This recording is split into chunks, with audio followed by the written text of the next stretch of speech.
la reconquête par les chrétiens, Motril s'est développé de façon croissante jusqu'à devenir le centre économique et commercial de la région. À partir du 19e siècle, Motril allait connaître une époque de splendeur sociale et économique grâce à l'essor de l'industrie de la canne à sucre. L'histoire de Motril est semblable à celle des autres villes côtières. Romains, Phéniciens et Arabes sont passés et y ont laissé leurs empreintes. Le sanctuaire de Notre-Dame de la Cabeza a été érigé sur les ruines d'un palais nasride, qui était autrefois la résidence de la reine Aïcha al-Ora, la mère de Boabdil. La construction du temple commença dès 1631.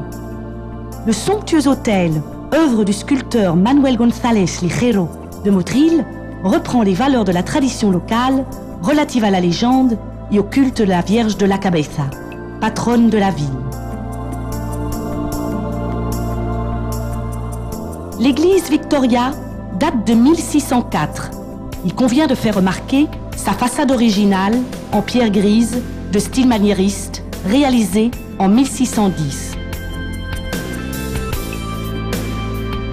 L'église Mayor de la Encarnación a été construite entre 1510 et 1514 sur le terrain de l'ancienne mosquée Alishara, dans une zone située plus au nord de ce qui avait été jadis le centre de la ville nasride. Sa construction est l'œuvre de Alonso Marquez de Grenade, qui érigea celle-ci dans un pur style gothique mudéjar avec une nef rectangulaire et de larges voûtes, 8 chapelles latérales et un chœur légèrement plus grand. Le 21 janvier 1938, une explosion détruisit une partie de l'église. Lors de sa reconstruction, on intégra partiellement des éléments du temple primitif mudéjar au nouvel édifice afin de garder sa pureté originale.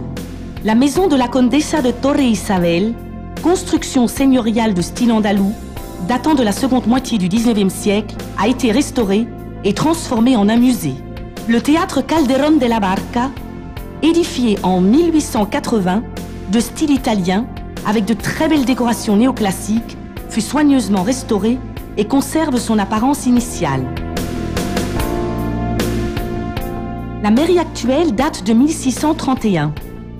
Après avoir souffert d'une explosion suite aux attaques berbères, elle fut reconstruite tout en tenant compte de la façade originale et de la galerie principale. La maison de la Palma était au départ une raffinerie de sucre. À partir du XVIIe siècle, la raffinerie et le moulin devinrent propriété du fils aîné de la famille Victoria, qui en resta propriétaire jusqu'au milieu du XIXe siècle. En 1983, la maison de la Palma devint propriété municipale. Après sa restauration, elle devint le siège de la bibliothèque et des archives municipales, ainsi que du centre associé de l'Université nationale à distance, UNED.